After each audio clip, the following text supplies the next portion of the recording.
انسان کی زندگی میں کچھ چیزیں ایسی ہوتی ہیں جن کے بغیر زندگی گزر نہیں سکتی۔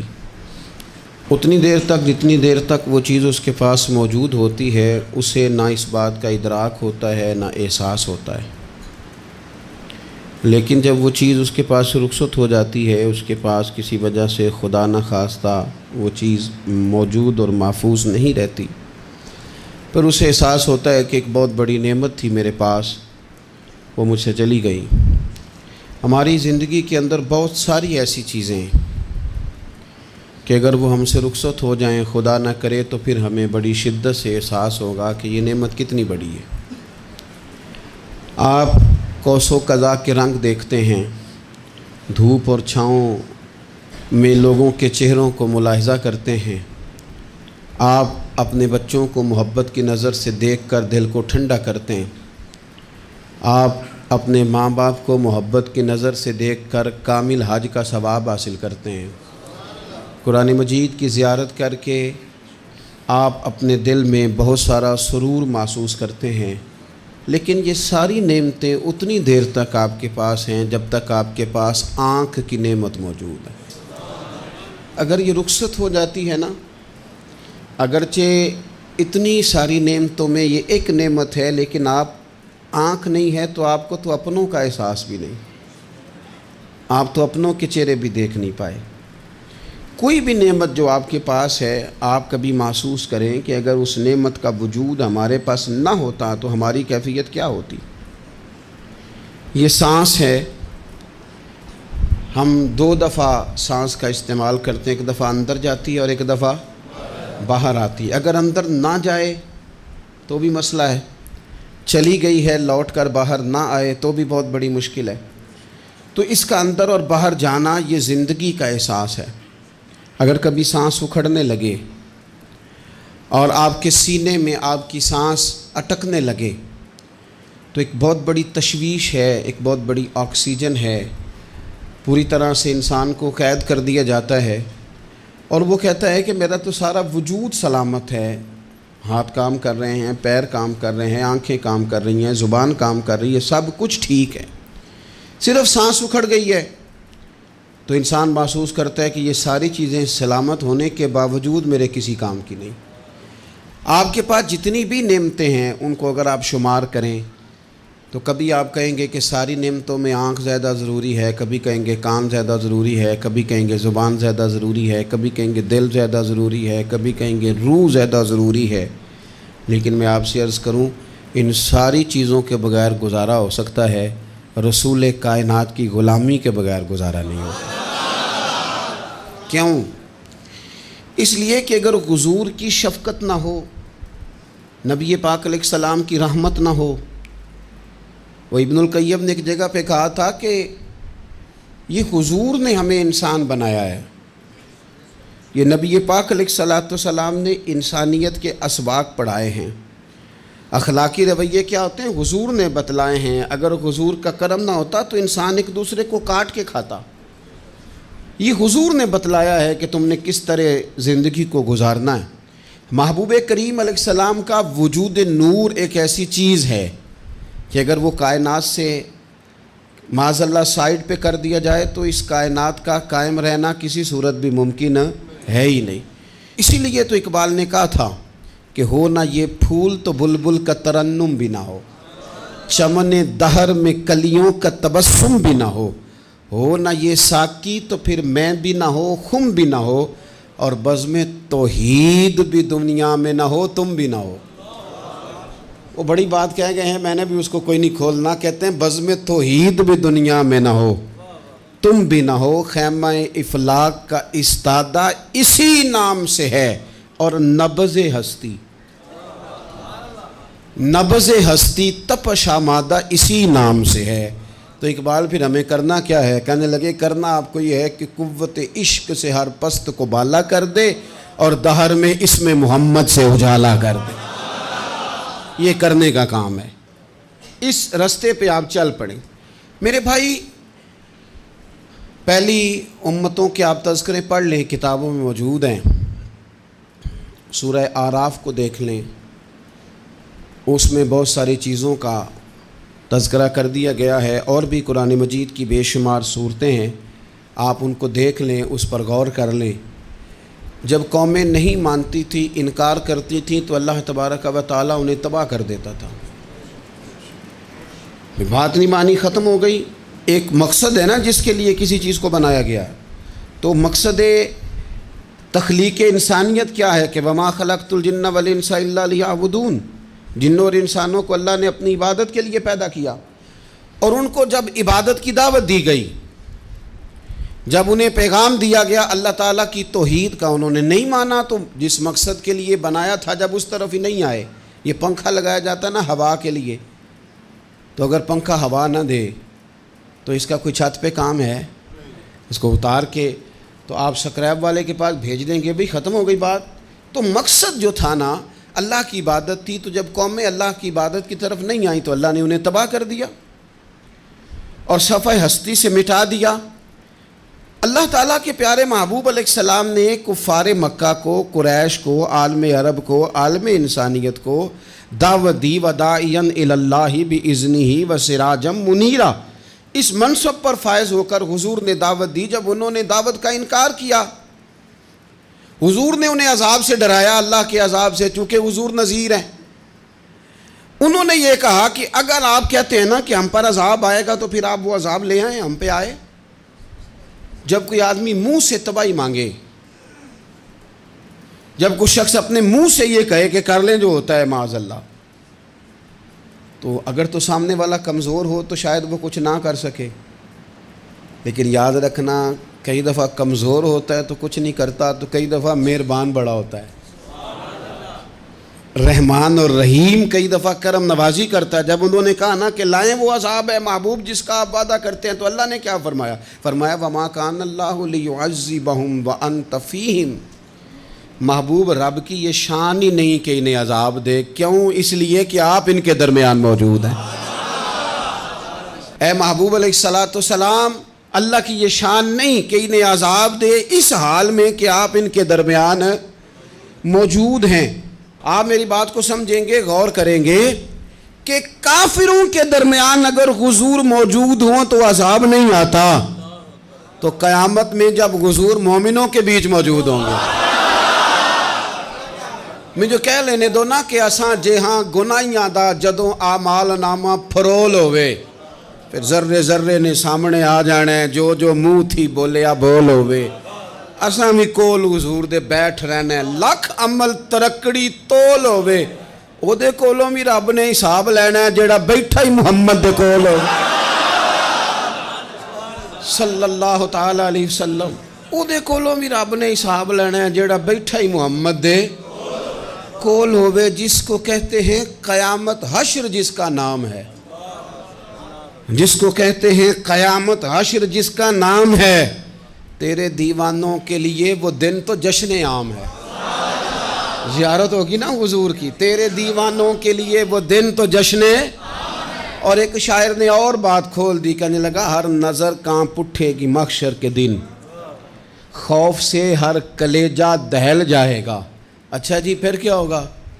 ہر نظر کانپ اٹھے گی محشر کے دن، آنکھیں پھڑ پھڑائیں گی، کانپیں گی اور کلیجے پھٹیں گے۔ منظر ہی ایسا ہوگا، انسان اپنے پسینے میں ڈبکیاں کھا رہا ہے، حساب کا وقت آ گیا ہے اور سورج سوا نیزے پہ ہے، زمین دہک رہی ہے، تو کہنے لگے ہر نظر کانپ اٹھے گی محشر کے دن، خوف سے ہر کلیجہ دہل جائے گا، پھر اوڑھ کر کالی کملی وہ آ جائیں گے، پھر اوڑھ کر کالی کملی وہ آ جائیں گے، پھر اوڑھ کر کالی کملی وہ آ جائیں گے، ہر نظر کانپ اٹھے گی محشر کے دن، خوف سے ہر کلیجہ دہل جائے گا، پھر اوڑھ کر کالی کملی وہ آ جائیں گے، سارے محشر کا نقشہ بدل جائے گا۔ میرے عزیز، حضور کے بغیر گزارا، نبی کریم کے بغیر کوئی چارہ، ہمارا کوئی سہارا ہی نہیں حضور کے بغیر، ہم کدھر جائیں سوائے محبوب کے۔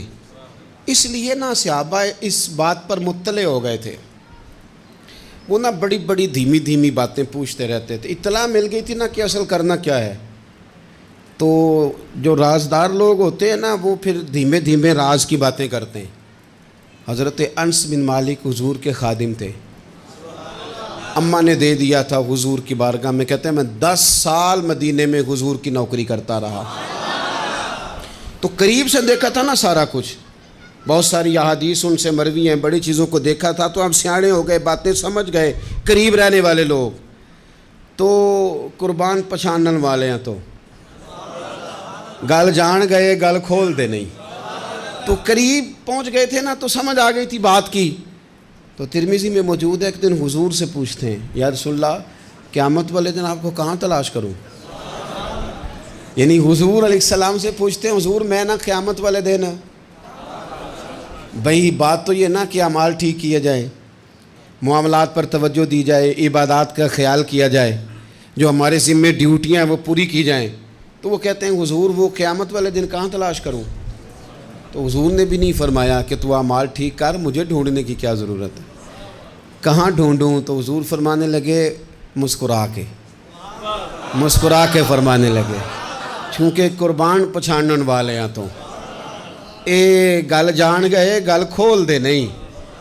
حضور علیہ السلام سے کہا یا رسول اللہ میں نہ قیامت والے دن کہاں تلاش کروں؟ تو حضور فرمانے لگے حوض کوثر پہ۔ یا رسول اللہ وہاں کیا ہوگا؟ تو فرمایا امت پیاسی آئے گی تو میں جام بھر بھر کے پلاؤں گا، میں جام بھر بھر کے پلاؤں گا، ایسا کہ تیری خیر تیرے میں کدے کی خیر، ایسی پلا کہ جس کا نشہ عمر بھر رہے۔ اور ایک نے کہا تھا کہ طیبہ سے منگائی جاتی ہے، سینوں میں رچائی جاتی ہے، توحید کی میں پیالوں سے نہیں نظروں سے پلائی جاتی ہے۔ حضور صلی اللہ علیہ وسلم نے فرمایا حوض کوثر پہ بھی جام پلائیں گے؟ سیانے بڑے تھے حضرت انس، اور بھلا ہمارا کر رہے تھے۔ یہ حضور سے پوچھ کے نا تو ہمیں ایڈریس بتا رہے ہیں، کیونکہ حدیث روایت کر دی نا تو ہمیں ایڈریس سمجھا دیے، پتے بتا دیے کہاں پہنچنا ہے، ساری جگہ سمجھا دی۔ چلیں جدید دور آ گیا ہے، انہوں نے لوکیشن بتا دی، کہاں کر کے نا کس جگہ جا کے سٹاپ کرنا ہے کام۔ یا رسول اللہ وہاں ملاقات نہ ہوئی تو حضور نے فرمایا پھر پل صراط پہ آنا۔ یا رسول اللہ وہاں کیا ہوگا؟ فرمایا امت گزر رہی ہوگی اور میں دعائیں مانگ رہا ہوں گا، رب سلم امتی رب سلم امتی، یا اللہ میری امت کو سلامتی سے گزار دے، تو وہاں آ جانا، میں دعائیں وہاں مل جاؤں گا، قربان جائیں۔ فاضل بریلوی بول پڑے، کہنے لگے خدا کی رضا چاہتے ہیں دو عالم، خدا چاہتا ہے رضائے محمد، اجابت کا جوڑا عنایت کا سہرا، دلہن بن کے نکلی دعائے محمد، اجابت نے جھک کر گلے سے لگایا بڑی ناز سے جب دعائے محمد، رضا اب پل سے وجد کرتے گزریے کہ ہے رب سلم دعائے محمد صلی اللہ علیہ وسلم۔ تو عرض کی یا رسول اللہ وہاں ملاقات نہ ہوئی تو؟ میں نے کہا وہ ہمیں لوکیشن سمجھا رہے تھے، انہیں تو پتہ تھا پہلے ہی، ایک قربان پچھانن والے ہیں، تو ایک گل جان گئے گل کھول دے نہیں، تو وہاں نہ ملاقات ہوئی تو حضور نے فرمایا پھر میزان عمل پہ آنا۔ یا رسول اللہ وہاں کیا ہوگا؟ فرمایا امت کے عمل تول رہے ہوں گے اور میں ان کے لیے دعائیں کر رہا ہوں گا۔ میں نہیں جا سکا کبھی بچوں کے ساتھ پیپر دلوانے، استاد کو اجازت نہیں دیتے، کہتے ایک ایگزامینر اور آئے گا کوئی، جس نے پڑھایا ہو اسے اجازت نہیں کہ تو جا۔ ابا جی کو اجازت نہیں ہوتی کہ وہ ایگزامینیشن ہال میں جائے، وہاں تو کوئی اور لوگ آتے ہیں۔ یہ بھی عجیب سبق ہے نا کائنات کا کہ سارے تعلیم و تربیت کے اسباق بھی حضور پڑھائیں، رنگ بھی سارا حضور ہی بتائیں، اور قبر کے سوالات بھی سارے ہمیں حضور بتا دیں، اور جب پیپر ہونے لگے تو سرانے بھی کھڑے ہو جائیں، تو پھر کہہ لینا ایک دفعہ پھر کہ وہ دے کولوں کی رب نے حساب لینا، جیڑا بیٹھا ہی محمد دے کول، وہ دے کولوں کی رب نے حساب لینا۔ میرے عزیز ہمارا گزارا نہیں حضور کے بغیر۔ لوگ اصل میں نا ہمارا مسئلہ نہیں سمجھتے، ہمارا مسئلہ کچھ اور ہے۔ لوگ ہمیں نا بلا وجہ پریشان کرتے ہیں، کبھی جھنڈے سے، کبھی ڈنڈے سے، کبھی جھنڈی سے، کبھی کسی شے سے، کبھی کسی شے سے، کبھی کہتے ہیں وہ نعت اونچی پڑھ لی، کبھی کہتے ہیں سلام اونچا پڑھ لیا، کبھی کہتے ہیں وہ جھنڈیاں لگا دیں۔ میں نے کہا آپ کی بات بھی ٹھیک ہے، پر ہمارا مسئلہ تو سمجھو نا، ہمارا گزارا نہیں نا بھائی۔ جو کسے دا عاشق ہووے او گل اسے دی، 100 مکر بہانے کر کے میں پوچھے میاں صاحب نو مزار تے جا کے کہ مکر کرنے ٹھیک نے؟ تساں کہنا مکر کردا ہے تے حضور ٹھیک نے؟ تے مینوں لگدا ہے کہ پولا جان دے سے پے کہ سونا راضی کرنا ہوئے تے موڑ ٹھیک نے۔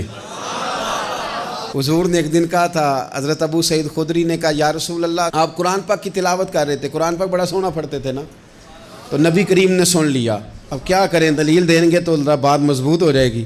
حضور نے سن لیا تو بعد میں فرمایا ابو سعید تو بڑا سونا قرآن پڑھتا ہے، رب کے علاوہ کسی کو دکھا کے عبادت کرنی جائز ہے؟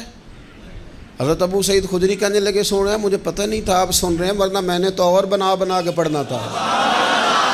اب تو مان جاؤ نا، جو کسے دا عاشق ہوے گل اسے دی کرد ہے، 100 مکر بہانے کر کے، 100 مکر بہانے کر کے او دے ہی مرنے مرد ہے۔ میرے عزیز ہماری مجبوری ہے، لوگ اس بات کو سمجھتے نہیں، ہماری مجبوری ہے، حضور کا میلاد ضروری ہے، لوگ سمجھتے نہیں بات کو، اس لیے بلا وجہ رٹا ڈال کے بیٹھتے ہیں۔ بھئی ہم نے تو کوئی رٹا ڈالنا نہیں، نہ سیاست کا، نہ دولت کا، نہ اقتدار کا، نہ کسی اور چیز کا۔ سیاست دے جھگڑے اساں چھوڑ دیتے، یہ تے محبت دا جھگڑا ہے، یہ چھڑا کوئی نہیں سکتا۔ تو میرے عزیز ہمارا حضور کے بغیر گزارا، اور نبی پاک علیہ السلام کے بارے میں رب فرماتا ہے وَلَسَوْفَ يُعْطِيكَ رَبُّكَ فَتَرْضَىٰ، محبوب میں آپ کو اتنا دوں گا کہ آپ اپنے رب سے راضی ہو جائیں گے۔ کیا کروں میں اب، یہ آیت اتنی شاندار ہے۔ حضرت امام زین العابدین رضی اللہ تعالیٰ عنہ سے کسی بندے نے کہا قرآن پاک میں سب سے زیادہ امید والی آیت کون سی ہے؟ اس کا خیال تھا لا تقنطوا من رحمت اللہ کہیں گے، اللہ کی رحمت سے نا امید نہ ہونا۔ اس نے کہا حضور سب سے امید والی آیت بتائیں، وہ کہتا میرے ذہن میں تھا کہ یہ والی آیت پڑھیں گے۔ تو امام زین العابدین رضی اللہ تعالیٰ عنہ فرمانے لگے سب سے امید والی آیت ہے وَلَسَوْفَ يُعْطِيكَ رَبُّكَ فَتَرْضَىٰ، رب کہتا ہے محبوب اتنا دوں گا کہ آپ اپنے رب سے راضی ہو جائیں گے۔ آیت نازل ہو گئی تو حضور پتہ کیا فرماتے ہیں صحابہ سے؟ فرماتے ہیں رب کہتا ہے حبیب تجھے راضی کرنا ہے، اور جب تک میرے سارے غلام جنت میں گئے نہ میں نے اللہ سے راضی ہونا ہی نہیں، میں نہیں راضی ہوتا اللہ سے، سارے جائیں گے تو تب تو میں تو کہتا ہی رہوں گا نا قربان پچھانن والے آتا، او گل جان گئے پر گل کھول دے، او گل کھول دے نہیں، پتہ چل گیا بات کا، حضور کے بغیر گزارا، حضور کے بغیر کوئی چارہ ہی نہیں۔ اور خود حضور کیا فرماتے ہیں، یہ سنن ابن ماجہ ہے، میرے رسول پاک صلی اللہ تعالیٰ علیہ وسلم ارشاد فرماتے ہیں، حدیث کے راوی حضرت ابو موسیٰ اشعری رضی اللہ تعالیٰ عنہ، حضور فرماتے ہیں کہ اللہ نے مجھے اختیار دیا۔ یا رسول اللہ کس بات کا؟ فرمایا رب نے اختیار دیا میں چاہوں تو آدھی امت بغیر حساب کے جنت چلی جائے، اور میں چاہوں تو اللہ سے اختیار لے لوں کہ یا اللہ مجھے شفاعت کا حق دے، میں سفارش کرتا جاؤں اور تو انہیں معافی دیتا جائے، یہ مجھے اختیار دیا اللہ تعالیٰ نے۔ تو حضور کیا فرماتے ہیں؟ فرماتے ہیں وہ آدھی امت والا سودا نہیں میں نے قبول کیا، میں نے نہ شفاعت لی ہے کیونکہ یہ عام تر ہے اور یہ کفایت کرنے والی ہے، یہ عام بھی ہے اور کفایت کرنے والی بھی ہے۔ اور حضور نے یہ لفظ کہے، یہ سنن ابن ماجہ کتاب الزہد دیکھیے گا، اس میں روایت مل جائے گی۔ حضور فرماتے ہیں یاد رکھو تمہارا کیا خیال ہے کہ میری یہ شفاعت پرہیزگاروں کے لیے؟ خود جملہ استفہامیہ سے بات کرتے ہیں، تمہارا کیا خیال ہے کہ میری یہ شفاعت جو قیامت میں میں سفارش کروں گا تو پرہیزگاروں کی کروں گا؟ حضور فرماتے ہیں نہیں، میں قیامت میں گناہ گاروں کی سفارش کروں گا، میں گناہ گاروں کی سفارش کروں گا، گناہ گاروں کے لیے عرض کروں گا اللہ کی بارگاہ میں۔ کچھ دن پہلے میں کہیں پڑھ رہا تھا کسی کا مضمون، اس نے تشبیہ کس طرح کی دی ہے مجھے پتہ نہیں، لیکن لکھ دی بات، کہنے لگے ایک وکیل ہوتا ہے ایک شفیع ہوتا ہے، ایک وکیل ہوتا ہے ایک، حضور وکیل نہیں ہمارے، حضور ہمارے شفیع ہیں، شفاعت کرنے والے ہیں۔ وکیل یہ کہتا ہے جج صاحب سے کہ یہ جس کا میں وکیل ہوں نا اس نے نا غلطی کوئی نہیں کی، اسے معاف کر دیں۔ وکیل یوں بحث کرتا ہے، کہتا ہے اس نے کیا ہی نہیں، جرم معاف کریں۔ اور جو شفیع ہوتا ہے نا وہ کہتا ہے مالک اس نے سارے کیے، تو میرے آنے کی لاج رکھ اور اسے معاف کر دے۔ یہ وکیل اور شفیع کا یہ فرق ہوتا ہے کہ شفیع کہتا ہے سونے سارے کیے ہیں، بڑے بڑے پاپ کیے ہیں، پر میں جو آ گیا ہوں تو مہربانی کرنا معافی دے دے۔ میرے عزیز، حضور کے بغیر کہیں بھی گزارا نہیں ہے۔ ہم نے نا جب یہ بات سمجھ لی، اور پتہ ہے نبی کریم صلی اللہ علیہ وسلم نے آگے بڑھ کے خود بھی کئی مقامات پر اس بات کو کھول کر مختلف انداز میں بیان کیا۔ حضرت عبداللہ ابن عباس رضی اللہ تعالیٰ عنہ کی روایت آپ دیکھ لیں، یہ آپ کو مستدرک میں ملے گی۔ حضور صلی اللہ علیہ وسلم فرماتے ہیں قیامت کے دن اللہ تعالیٰ انبیاء کے لیے نور کے ممبر بچھائے گا، ہر نبی ممبر پہ بیٹھ جائے گا، ہر پیغمبر علیہ السلام اپنے ممبر پہ جلوہ فروز ہو جائیں گے، ہر پیغمبر۔ لیکن حضور فرماتے ہیں میرا ممبر خالی ہوگا۔ یا رسول اللہ صلی اللہ تعالیٰ علیہ وسلم آپ کا ممبر کیوں خالی ہوگا؟ حضور فرماتے ہیں میں ممبر چھوڑ کے رب کی بارگاہ میں کھڑا ہو جاؤں گا، اور اس ڈر سے کھڑا ہو جاؤں گا کہیں ایسا نہ ہو کہ میں جنت میں چلا جاؤں اور میری امت رہ جائے۔ میں اپنی امت کی سفارش کروں گا، رب میری امت کی سفارش قبول کرے گا۔ فرماتے ہیں میں اتنی سفارش کروں گا، اتنی سفارش کروں گا کہ جہنم کا دروغہ مجھ سے کہے گا کہ محبوب کمال ہو گئی، آپ نے تو اپنا کوئی غلام دوزخ میں رہنے نہیں دیا، سارے آپ نے نکال دیے۔ کسی شاعر نے بڑی خوب بات کی تھی، اس نے کہا تھا کہ یاد رکھو قیامت کا جو دن ہے نا، یہ قیامت کا دن دراصل ہمارا وقت ہوگا خاص، جب ہم نبی پاک صلی اللہ علیہ وسلم کی بارگاہ میں جائیں گے تو ہمیں سمجھ آ جائے گی کہ دنیا میں ہم نے کئی دوستیاں لگائی تھیں پر جھوٹی لگا بیٹھے۔ ایک دوستی سچی ہے جو مدینے والے کی ہے، وہ کہتے ہیں محمد بوٹیا جھوٹا ہی جاگ سارا، اے سچیاں مدینے والے دیاں یاریاں، سچیاں مدینے والے دیاں۔ تو نبی پاک صلی اللہ علیہ وسلم کے بغیر نہ دنیا میں گزارا ہے، نہ قبر میں گزارا ہے، نہ آخرت میں گزارا ہے۔ اب ایک سبق ہے، وہ سبق بھی آپ نے ضرور یاد کرنا ہے۔ جس شخصیت کے بغیر ہمارا گزارا نہیں، نہ قبر میں، نہ حشر میں، نہ پل صراط پہ، نہ میزان عمل میں، نہ حوض کوثر پہ، تو ہمارا ان کے بغیر دنیا داری میں گزارا کیسے ہو جاتا ہے؟ ہمارا تجارت بھی حضور سے سیکھیں، گھرداری بھی حضور سے سیکھیں، شادی بیاہ کے طریقے بھی حضور سے سیکھیں۔ جب گزارا نہیں حضور کے بغیر تو پھر زندگی کے سارے سلیقے حضور سے سیکھیں، پھر ادھر ادھر جانے کی ضرورت ہے۔ حضور کی سیرت کو پڑھیں، سوانے کو پڑھیں، حیات مبارکہ کا مطالعہ کریں۔ یہ جو ہم میلاد کا جلوس لے کے نکلتے ہیں نا، جب ہم نے نا بہت ساری چیزوں کو سطحی سا سمجھ لیتے ہیں معاذ اللہ بعض اوقات۔ یہ جب ہم میدان میں نکلتے ہیں نا، میلاد کے جلوس میں حضور کے نام کا نعرہ لگاتے ہیں، تو ہم نا للکارتے ہیں اس نظام کو جو نظام حضور سے پہلے تھا۔ امیر غریب کی تقسیم تھی، ذات برادری کی تقسیم تھی، چھوٹے بڑے کی تقسیم تھی، گورے کالے کی تقسیم تھی۔ ہم جب میدان میں نکل کے نعرہ لگاتے ہیں تو ہم اس نظام کو للکارتے ہیں، ہم کہتے ہیں وہ نظام نہیں چلے گا، اب حضور کا میلاد ہو گیا ہے۔ اب نظام وہ ہے کہ جس پلیٹ میں ابو بکر صدیق کھانا کھائیں گے اسی میں بلال حبشی بھی کھائیں گے۔ اب نظام وہ ہے کہ اگر غریب آدمی جرم کرے گا تو سزا ملے گی، تو اگر گورنر کا بیٹا جرم کرے گا تو سزا اسے بھی ملے گی۔